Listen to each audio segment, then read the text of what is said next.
viene siendo costumbre, la jornada se clausura con una conferencia temática. Este año hemos querido que esta venga a cargo de Alejandro Villa del Castillo, arqueólogo e historiador del arte que ha formado parte del equipo de profesionales que ha intervenido en el convento de las Freilas. La conferencia se titula A las sombras de Santa Eulalia, arqueología y documentación en el convento de las Freilas de Mérida.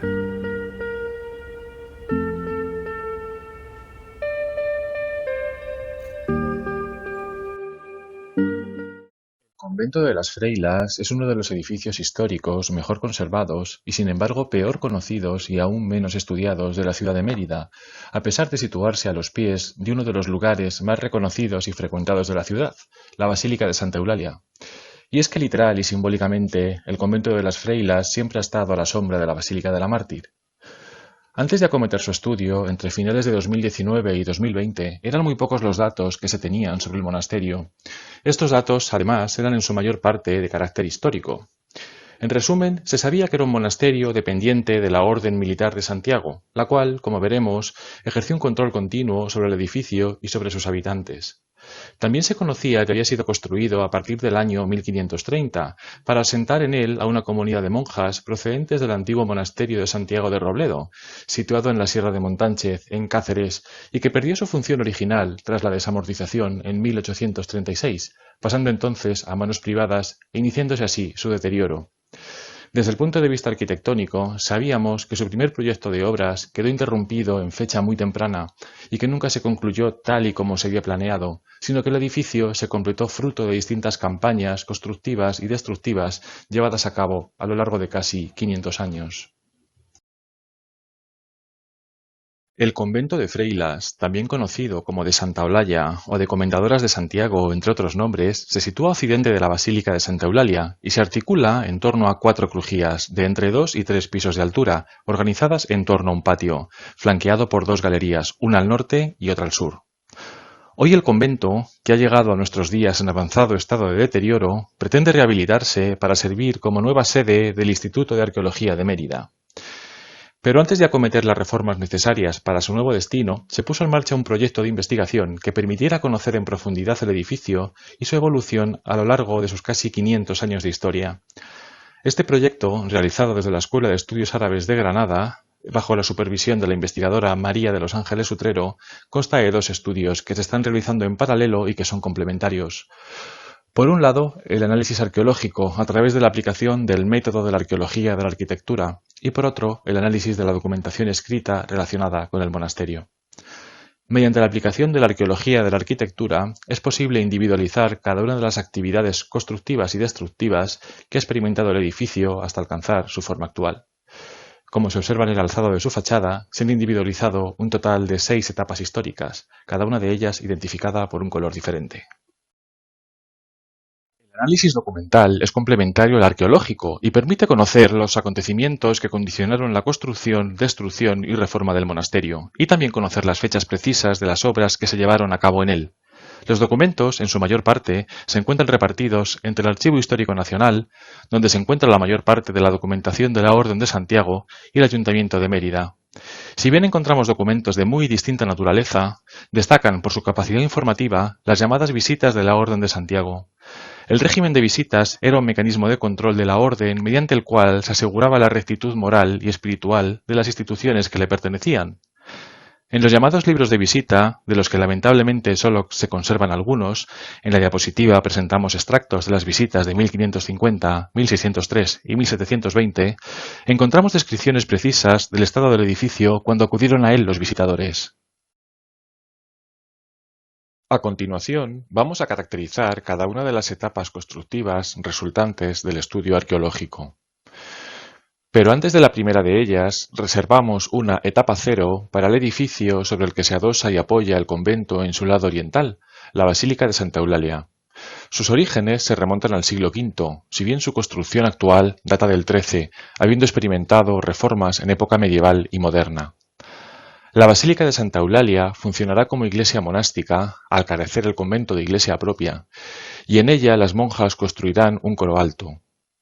El traslado a Mérida desde el mencionado monasterio de Santiago de Robledo se aprobó en 1523 y ya en 1525 se señalaba el emplazamiento del nuevo convento, que habría de estar adosado a la puerta occidental de Santa Eulalia, llamada de los Perdones.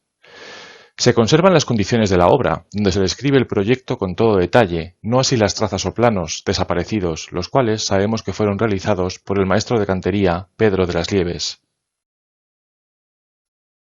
Como se observa en la diapositiva, la mencionada puerta occidental de la basílica, de estilo románico, quedó oculta en el interior de las dependencias monásticas. La primera etapa, fechada entre 1525, cuando se indican las condiciones de la obra, y 1534, consiste en la construcción de la planta baja de las crujías oriental, es decir, la que linda con Santa Eulalia, y meridional, aquella que hoy constituye la fachada del convento. La obra de la etapa I se caracteriza por el empleo de un aparejo de sillería romana reutilizada, sin apenas reelaboración, por lo que necesita de abundantes mampuestos, ripios y fragmentos de ladrillo y teja para su asiento. Como podremos entender, el material romano reciclado en esta obra era especialmente abundante en la ciudad de Mérida. Solo para algunos elementos singulares, principalmente los decorados, como son las portadas, las ventanas y los arranques de las bóvedas, se emplea y se talla sillería nueva de granito, y solo excepcionalmente se emplea el mármol, como sucede con el escudo de la Orden de Santiago, situado en el acceso al monasterio desde el llamado Patio de los Naranjos, y con otro con los emblemas de la ciudad de Mérida, ubicado en el interior. La crujía este consta de 5 grandes estancias, comunicadas entre sí mismas por arcos y puertas de sillería. Estas habitaciones se proyectaron para ser cubiertas con bóvedas de crucería rebajadas, de las que sólo se construyeron sus arranques, como se aprecia en la diapositiva, cuya decoración muestra ya símbolos relacionados con la Orden de Santiago a la que pertenecía el edificio. Al oeste de la misma crujía, en un espacio que sirve hoy de almacén de maderas, se localizan una serie de arcos inconclusos que habrían de servir para la construcción de un claustro de 2 plantas. Es en este punto donde mejor se evidencia que la obra de la etapa I quedó interrumpida e inacabada, si bien existen otros detalles que permiten llegar a la misma conclusión, como la mencionada interrupción de las bóvedas de crucería a la altura de sus arranques o del alfiz de la portada de la fachada principal. Sin embargo, no solo la arqueología certifica que este primer proyecto constructivo no fue terminado, sino que también los documentos escritos permiten alcanzar la misma conclusión. En 1534, el emperador Carlos V, en su calidad de Gran Maestre de la Orden de Santiago, ordena el pago de las obras realizadas hasta entonces, hablándose entonces de su interrupción, sin que podamos hoy conocer cuáles fueron los motivos que llevaron a esta situación. El primer proyecto interrumpido se completó poco después, entre 1535 y 1550, cuando se concluye la construcción de las crujías este y sur, obra que se corresponde con la etapa II. Por la descripción de la visita del año 1550, sabemos que entonces la obra estaba ya terminada, quedando por primera vez el convento cerrado y habitable. En esta etapa se lleva a cabo la compartimentación de la planta baja y la construcción de la planta alta de la crujía que linda con Santa Eulalia, la del este, y también se interviene en la crujía exterior, en sus plantas baja y alta. En la planta baja de la crujía este se compartimenta la antigua sala en la que se abría la puerta de los Perdones de la basílica, dando lugar a las habitaciones B, C e I del plano, y se construye una escalera de acceso a la primera planta. Esta se articula en grandes habitaciones, la primera con función de distribuidor hacia la escalera, el claustro y otras habitaciones, a la que siguen 2 de grandes dimensiones, luego compartimentadas en etapas posteriores, y otra, en el extremo sur, separada por una doble arquería, la cual sabemos que funcionó como granero y como enfermería, entre otros usos. La etapa 2 es inmediata a la etapa 1, ya que, a pesar de sus evidentes diferencias, comparten algunas características, como son las puertas y ventanas de granito. Sin embargo, en la etapa 2 se pasa de una obra de cantería propia de la etapa 1 a otra que es principalmente de albañilería, una diferencia que observamos claramente en altura en la fachada este del patio, reproducida en la diapositiva. Frente a la sillería de la etapa anterior, la nueva obra se caracteriza por la construcción de muros de cajones de tapial con 3 hiladas de ladrillo intermedias y machones también de ladrillo. Ahora se retoma la construcción de las cubiertas de la planta baja, montando unas bóvedas de medio cañón de ladrillo sobre los arranques inacabados de las bóvedas de crucería de la etapa 1. La característica decorativa más significativa de la etapa 2 es el acabado de todas las superficies interiores y probablemente también exteriores, con una decoración de esgrafiados que reproducen motivos geométricos, vegetales y figurativos, y que hoy se encuentran en avanzado estado de deterioro. En esta etapa se concluyen las estancias más destacadas desde el punto de vista arquitectónico y decorativo, amplias, de sillería, abovedadas y decoradas con esgrafiados. Gracias a la documentación escrita, sabemos que eran salas comunes y que funcionaron como capilla, sacristía y sala capitular del convento, entre otras funciones. En esta etapa se construye también una escalera monumental de granito para acceder a la primera planta. La primera planta, que en etapas posteriores fue subdividida tanto en planta como en altura, funcionó sobre todo como dormitorio para las monjas. Ellas mismas nos transmiten en los documentos escritos el calor que pasaban en este dormitorio durante los meses de verano, llegando a trasladarse en aquella época del año a dormir a la planta baja. Como se observa en la imagen de la derecha, sobre la primera planta existía una segunda, dedicada a desvanes y a dormitorio, si bien el estado de deterioro del edificio nos ha impedido su acceso. Como sucede con la planta baja, las dos plantas superiores fueron decoradas con esgrafiados, hoy deteriorados y en gran medida ocultos por sucesivas capas de encalado. Desde uno de los dormitorios de la primera planta se accedía al coro de la iglesia de Santa Eulalia por una puerta que hoy se encuentra tapiada.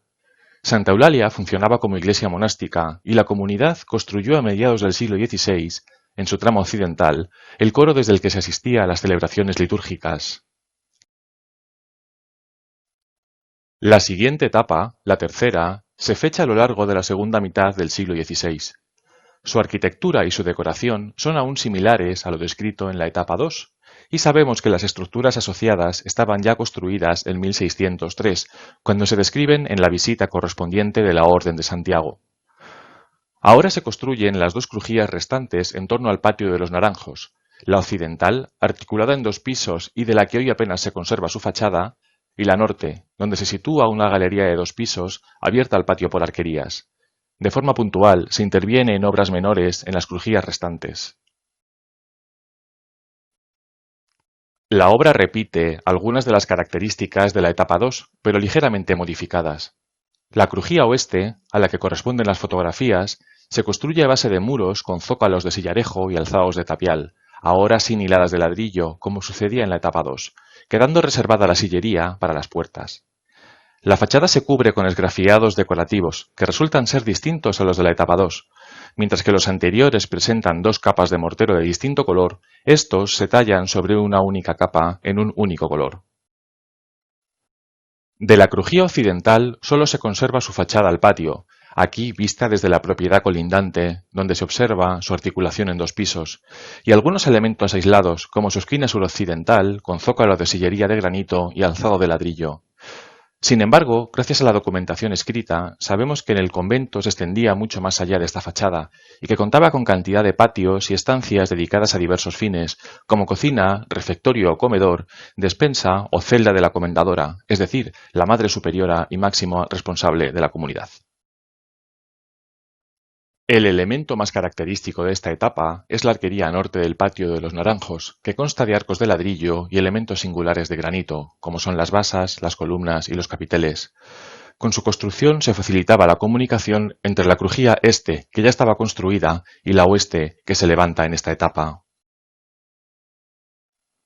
El convento tuvo aún una tercera planta, ocupada por el que quizás sea su elemento más visible y característico, el mirador sureste. Este se construyó en la cuarta etapa, que pudo coincidir en el tiempo con la tercera, ya que sus características constructivas y decorativas son similares, y también se encontraba levantado en 1603, cuando es descrito en la visita de aquel año. El mirador, que hoy es inaccesible, es nuevamente una obra de ladrillo terminada con un esgrafiado. Se apoya sobre un arco también de ladrillo y su estabilidad viene reforzada por la adición de un muro de carga en la primera planta y por un aletón de tapial en el muro sur exterior. Sus rasgos decorativos son manieristas, similares a los del cercano Ornito de Santa Eulalia, fechado en 1612, y por lo tanto más o menos contemporáneo al mirador del convento.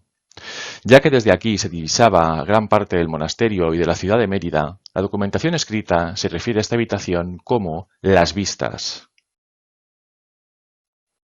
Si durante las 4 etapas anteriores se va construyendo paulatinamente el monasterio, la etapa quinta se caracteriza por reformar lo ya construido.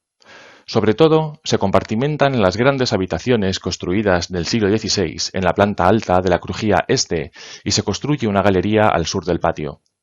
Además, en esta etapa, el convento ha sufrido una merma importante de su superficie, ya que desaparecen las crujías norte y oeste. La única estructura que se construye de nuevas es la galería sur del patio. La obra imita la galería norte opuesta, pero sus materiales son mucho más modestos. Está construida toda ella de ladrillo, si bien cuenta con un acabado pictórico que pretende imitar la superficie del mármol. Se sabe que la obra es posterior al año 1720, en cuya visita aún no aparece mencionada. Las obras de la etapa quinta se encuentran dispersas por todo el convento. En la crujía sur, la que da a la calle, se construye una escalera y en el espacio de la desaparecida crujía oeste se levantan nuevas habitaciones.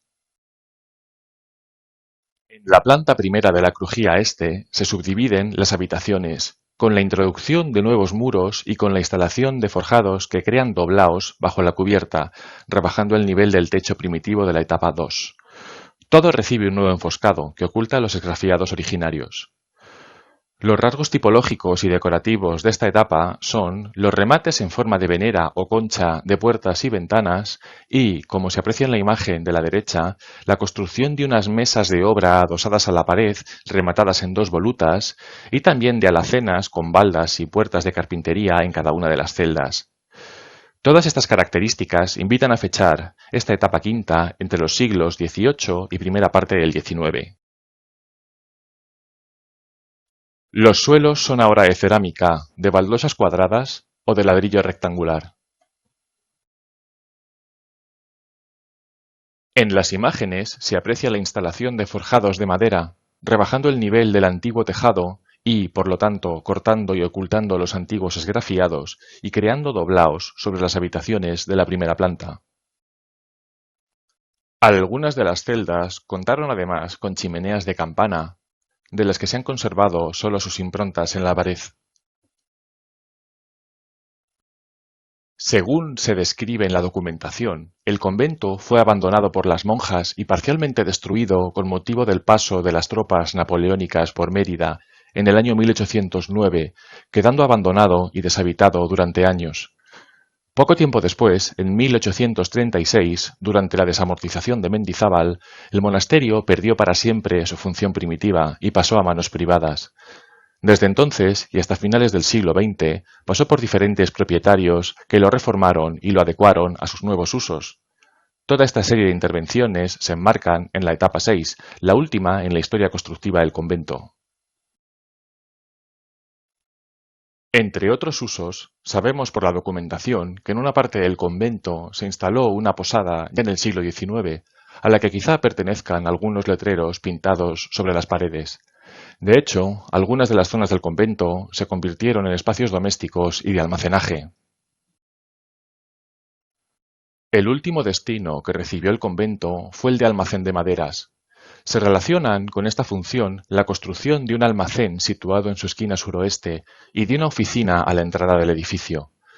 Esta función industrial y comercial, que requería de estancias amplias y accesos fáciles, supuso también la alteración de algunas de las puertas antiguas, que fueron ampliadas en este momento, así como la adecuación de otros elementos, como el rebaje de los suelos o la instalación de rampas de acceso.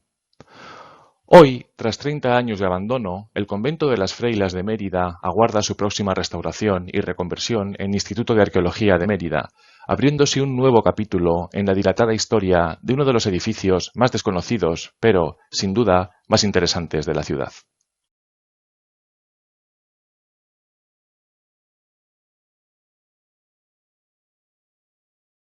Bueno, esperamos que os haya gustado este cuarto día de Maximiliano Macías, realizado de forma virtual debido a la pandemia del coronavirus. Pronto seguiremos difundiendo los resultados científicos y las publicaciones que forman parte de la vida diaria del Instituto de Arqueología y del CSIC, y esperamos pronto también compartir este espacio fantástico de la ciudad de Mérida con sus ciudadanos. Nos despedimos en este momento y queremos dar gracias a todos nuestros compañeros que han participado con su granito de arena para realizar este evento virtual. Muchísimas gracias y hasta la próxima. Hasta luego.